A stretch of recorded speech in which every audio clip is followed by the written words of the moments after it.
Common sa ating mga nag-start ng negosyo na ang una nating employee o katulong sa ating negosyo ay ang ating mga kamag-anak. Kung online seller ka, makaka-relate ka na ang yung delivery boy, ang yung pick-up man ay ang yung asawa o partner. Tapos, yung kapatid, nanay, tatay, ang siyang yung packer at nagko-customer service. Ganito ang sitwasyon namin nung time ng pandemic, nung ako ay nag-start ng business.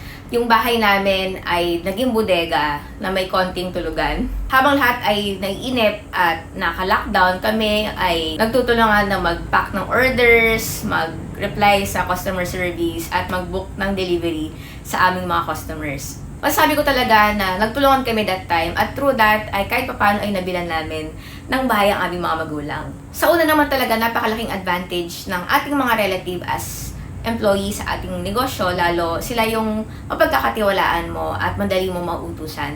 Pero sa katagalan ay hindi maiiwasan nagkakaroon ng inisan, ng tampuhan, at hindi natin masegregate yung business at personal relationship natin. Kaya sa 4 na taon kong pagnanegosyo at kasama ko ang aking 2 kapatid sa aming business ay dito ko natutunan ang gabay or mga technique para maging harmonious ang relationship. At the same time ay maging maayos din ang business. Kaya ngayon i-share ko sa inyo ang 7 gabay or 7 guidelines sa pagkuha ng inyong mga relatives as your employee.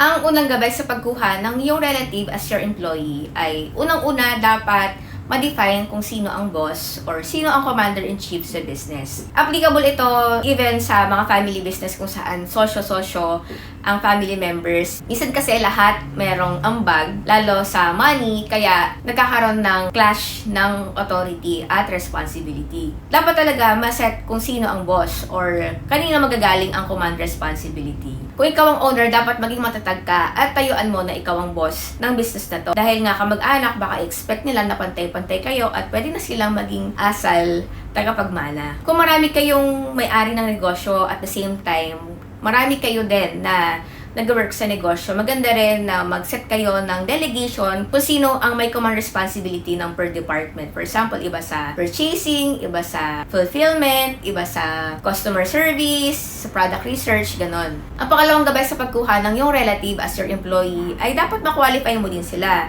kung fit ba sila sa position. Madalas kasi tayong mga nagsisimula magnegosyo, gusto natin na talagang tumulong. Dahil nga may capacity na tayong tumulong through our business, ay gusto na rin natin na ang una nating matulungan ay ang ating mga relative or yung mga taong malapit sa atin. Dapat win-win solution. Makakatulong tayo sa iba at the same time makakatulong yung taong ipapasok natin sa negosyo natin, sa business natin. Ang rule na to ay hindi lang applicable sa yung mga relative, pero sa lahat ng i-hire mo sa yung business, dapat yung taong yon ay makakatulong sa negosyo. Magagampanan nila ang pangangailangan ng posisyon na ipifill in nila. So for example, kailangan mo ng tagabuhat. For example, katulad sa business namin, kailangan namin ng mga magbubuhat ng mga stocks namin. Pero kung yung i-hire mo ay hikain pala at sakitin, hindi pwedeng mainitan, hindi pwedeng pagpawisan, ay nako, mahirap yan. Magiging liability lang siya ng negosyo mo. Isa pa, for example, kailangan mo ng accounting assistant sa negosyo mo. So, medyo dapat listo to, magaling sa detalye. Pero pag ang kinuha mo ay yung tipo medyo slow at medyo pamali-mali, nako, yung pagkakamaling 0 lang na i-transfer niya, yung 1,000 na dagdagan ng 0, naging 10,000. Diyos ko, paano na yan? So, make sure talaga na i-qualify mo sila kung fit ba sila sa posisyon. Ang pangatlong gabay sa pagkuha ng yung relative as your employee ay dapat do not complicate the work setup. Lalo sa ating mga nagnenegosyo dito sa Maynila, gusto nating kumuha ng mga kamag-anak galing probinsya. Papaluwasin mo pa sila dito sa Maynila at dito bibigyan mo sila ng bahay, ng pagkain, tapos papamasahihan mo pa para lumuwas sila dito. Pero ang ending ay ginamit lang pala ang opportunity yon para makaluwas ng Maynila. Actually, very common to, lalo sa pagkuha ng kasambahay. Minsan, di ba, pinamasahihan mo, nag-advance pay na, may pocket money pa, nag-aeroplano pa yung sinakyan niya, pero pagdating dito, 1 buwan, 2 buwan lang, ay nagkaroon na ng boyfriend at sumama na. Para sa akin, hindi magandang practice to kasi unang-una yung pagpapaluwas mo pa lang dito, pamasahe, pocket money, ay additional expense na sa negosyo mo na hindi naman siya usual expense ng negosyo mo. tapos bibigyan mo pa ng pabahay, ng pagkain, parang mas malaki pa yung sahod niya sa normal employee mo dito sa Maynila. Kung hindi mo nagustuhan ng kanyang work ethics or hindi talaga siya qualified sa trabaho, ay parang nakaka-guilty, di ba, na paalisin. Kasi parang ikaw nga yung nagpaluwas sa kanya dito, so parang responsibility mo pa to. At kapag tinanggal mo sa trabaho, ay magiging chismis pa to sa iyong mga kamag-anak. So hindi ko ina-advise yun na kumuha ka pa ng relative mo sa probinsya at paluwasin mo sa kung saan ka para makatulungan ka sa negosyo. Kung meron namang available na workforce or employees na pwede mong ma-hire dyan sa malapit sa inyo. Ang pang-apat na gabay sa pagkuha ng yung relative as your employee ay dapat mag-set ka ng job description at expectation. Katulad nga lang sinasabi ko na dapat ay i-treat mo sila as your regular employee at mag-take ka ng kontrata, ilagay mo doon lahat ng job description, expectation, magkano ba yung sahod, ano ba, meron ba siyang leave, at kung nag-violate sila sa rules and regulation ng yung business, ay dapat hindi sila excuse doon. Dapat iset mo yung KPI, kung may quota ba, may dapat silang ma-deliver at the end of the week or at the end of the month. Kasi nga dahil relative, baka in-expect nila na mas magaan yung trabaho nila compared sa ibang employees. At diba, sakit ng ulo to, at the same time, magiging kosto ng demotivation ng yung mga empleyado na hindi mo relative. Gawin mong malinaw na kapag delinquent sila, naging pasaway sila, gumawa sila ng hindi maganda sa kumpanya, ay pwede mo silang tanggalin. Usually kasi yung mga relative natin, sila talaga yung napagkakatiwalaan na sa negosyo. Pero ito rin yung parang loophole para matempt sila na gumawa ng hindi maganda, like magnakaw, mga abuso ng mga employee, at kung iba pa, dapat iset mo talaga yung expectation at rule mo kapag gumawa sila ng hindi maganda at against your policy, ay pwede mo rin silang isanction at tanggalin sa trabaho.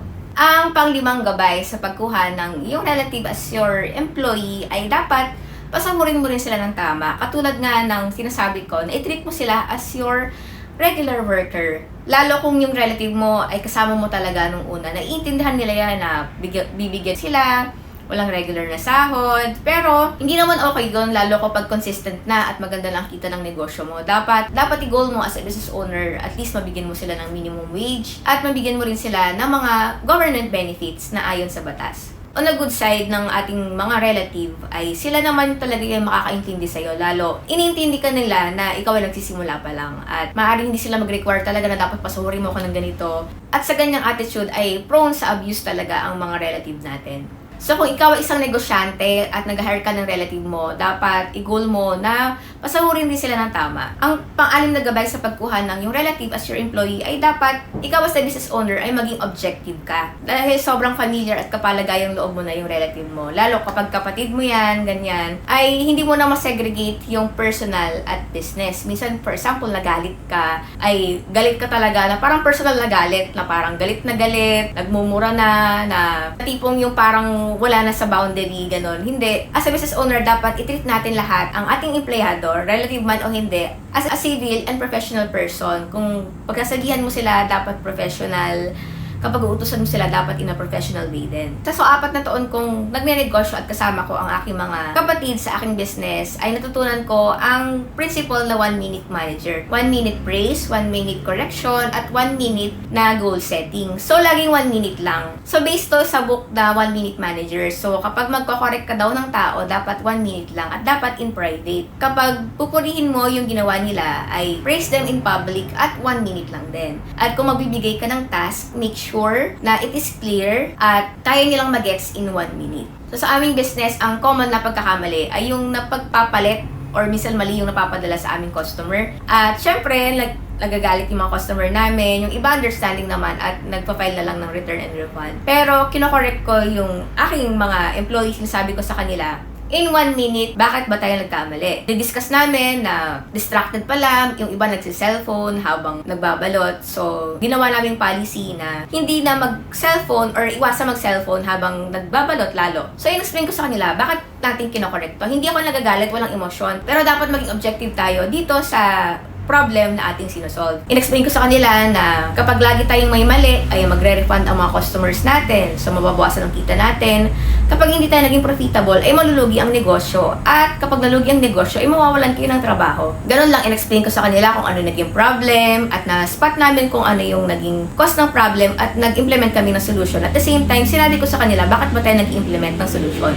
somehow more than 1 minute, but it is short and concise. At the same time, napahatid natin ang intensyon natin as a business owner. At hindi na tayo gumagamit ng parang emosyon, na nagalit tayo, nagsabi pa tayo ng hindi magandang salita, at naka-offend at nakasakit pa tayo ng ating mga employee. Ang pangpitong gabay sa pagkuha ng yung relative as your employee ay dapat mag-build ka ng systems at remove ang dependency sa mga tao. Lalo kung ikaw yung business owner na yung relative mo, sila yung operations manager mo, in charge sa accounting, sa purchasing, alam nila yung secret sauce ng business mo, ay dapat mag-create ka ng system na tanggalin yung dependency sa kanila. And at the same time, para ikaw as a business owner, meron kang pang counter-check at ma-monitor mo from time to time yung business mo. Tatanggalin mo yung dependency ng yung operation sa isang tao. Ayaw man natin to, pero darating yung panahon na ang ating mga employees ay mag-move on sa kanilang buhay, maaaring magtayo rin sila ng kanilang sariling negosyo o maghanap sila ng ibang careers sa ibang kumpanya, ay dapat maging ready ka kapag nawala sila. Lalo kapag yung relative mo, for example, kapatid mo sobrang galing, kaya niyang paikutin na yung negosyo mo kahit wala ka, ay talagang hulog ng langit yan. Pero wag natin isipin na lagi silang nandyan. Dapat kung mawala man sila sa negosyo dahil meron silang ibang plano sa buhay, ay may system ka na pwedeng i-replicate ng iyong mga future employees or yung mga papalit sa kanila sa iyong negosyo. So ngayon pa lang ipa-document mo na yan, gawa ka ng recording ng videos, at magkaroon ng parang shadowing. Yung isang tao, dapat alam niya rin yung ginagawa ng isang tao pa. So ayun muna, I hope that this helped. Again, I'm Wilma, and I've been a full-time business owner for 4 years already. I am a web developer before for 10 years at ngayon nagnenegosyo ako. I am the owner of Duda Premium Organics and Sumi Perfume. Naibahagi ko itong 7 guidelines o gabay sa pagkuha ng yung relative sa yung negosyo dahil nakaka-identify ako sa marami dahil dito tayo nagsisimula. At the same time, this is like a double-edged sword, di ba? Pwedeng makatulong talaga ang ating mga relatives sa ating business or pwedeng maging cost ng problem. Niwala ko na madali magsimula ng negosyo pero mahirap magpatuloy dahil maraming challenge, especially nga tulad nito sa pag-handle ng employees. Ang kalaban kasi natin dito, yung pagkakamali ng pagkuha ng relative sa ating negosyo. Kung gusto niyo pong sumama sa akin sa aking misyon na tulungan ang ating mga kababayan na gusto mag-start ng negosyo, sumama po kayo sa aking Facebook group na Discarding Online Seller. Kahit hindi kayo online seller, ay pwede kayo sumama dyan at doon po tayo magtsikahan, magpalakasan, magbigay ng business tips and tricks at magdiskusyon ng mga topics related sa negosyo. Ang panalangin ko po ay tayo po ipagpalain pa ng Panginoon para patuloy tayo maging pagpapala sa ibang tao. Maraming salamat!